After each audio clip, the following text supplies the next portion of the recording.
Pernah kebayang nggak di zaman sekarang ini ada negara yang mau beli negara lain? Kedengerannya aneh ya, tapi beberapa tahun yang lalu ini beneran jadi berita besar. Amerika Serikat secara terbuka menyatakan niatnya untuk membeli Greenland. Hari ini kita bakal kupas tuntas. Kenapa sih ide ini muncul dan apa sebenarnya cerita di balik layar yang jauh lebih rumit dari yang kelihatan? Ini kan kayak cerita di buku sejarah ya. Tapi ternyata ini bukan main-main. Pemerintahan Trump waktu itu serius banget. Dan usulan ini sampai bikin geger dunia diplomasi. Jadi gimana ceritanya kita sampai di titik di mana sebuah negara bisa dianggap kayak properti yang bisa ditawar? Nah, meskipun ide ini kedengarannya gila dan tiba-tiba, percaya atau enggak, ini bukan pertama kalinya Amerika Serikat ngelirik Greenland. Sejarah ketertarikan Amerika di Kutub Utara ini ternyata punya akar yang cukup dalam. Jadi kalau kita lihat sejarahnya, dulu banget di tahun 1946, Presiden Truman udah pernah coba nawar Greenland. Waktu itu alasannya lebih ke kebutuhan militer setelah Perang Dunia Kedua. Tapi dorongan yang baru-baru ini tuh rasanya beda banget. Jadi apa sih alasan resmi yang dikasih kali ini? Oke, secara resmi, alasan yang dikasih itu soal keamanan nasional. Pemerintah Amerika waktu itu bilang kalau ini langkah penting banget buat mempertahankan pengaruh mereka di kawasan Arktik yang makin hari makin strategis. Jadi, narasi resminya itu semua tentang geopolitik. Intinya, AS mau mencegah Tiongkok punya pijakan ekonomi dan militer di Arktik, sekaligus juga nahan pergerakan Rusia. Ini benar-benar kayak permainan catur global, dan Greenland jadi pion yang sangat strategis. Oke, argumen soal keamanannya kedengarannya masuk akal kan?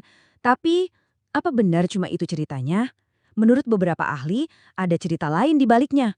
Cerita yang lebih soal duit dan keuntungan, bukan soal pertahanan. Dan katanya penggerak utamanya itu bukan jenderal di Pentagon, tapi para miliarder teknologi dari Silicon Valley. Nah, kutipan dari pakar hubungan internasional Susi Sudarman ini ngejelasin banget inti dari argumen alternatifnya. Ada dugaan kalau proposal Greenland ini semacam balas budi politik. Para donatur kampanye yang kuat kabarnya minta imbalan atas dukungan finansial mereka. Dan nama-nama yang disebut-sebut terlibat ini bukan orang sembarangan loh. Mereka ini raksasa di dunia teknologi dan bisnis, yang visinya suka di luar nalar. Mereka lihat Greenland bukan cuma es dan salju, tapi sebuah peluang raksasa. Pertanyaannya, peluang buat apa? Nah, visi mereka itu gila banget.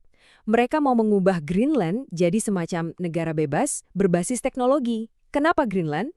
Soalnya iklimnya yang super dingin itu sempurna buat mendinginkan pusat data raksasa yang makan banyak energi. Jadi secara alami bisa bikin operasional AI jauh lebih efisien. Ini bisa jadi surga buat perusahaan teknologi.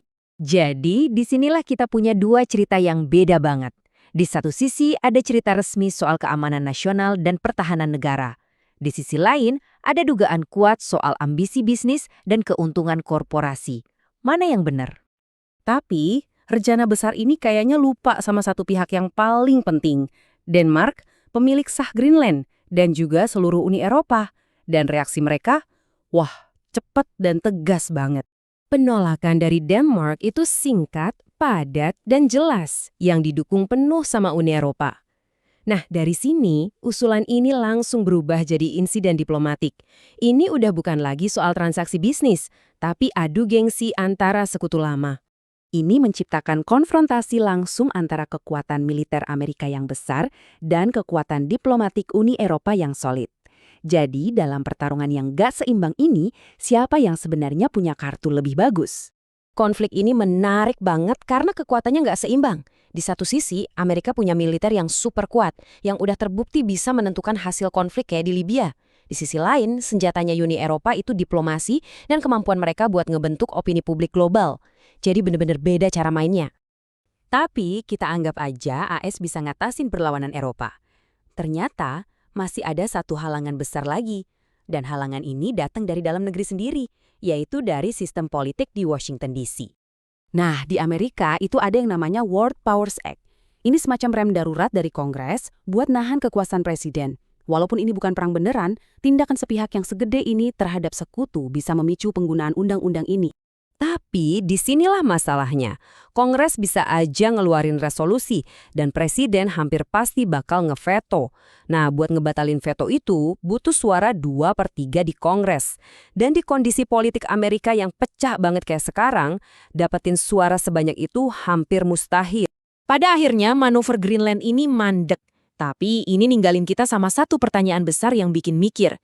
Kalau kepentingan perusahaan raksasa udah bisa nyetir kebijakan nasional suatu negara, apa artinya ini buat kemerdekaan negara-negara yang lebih kecil?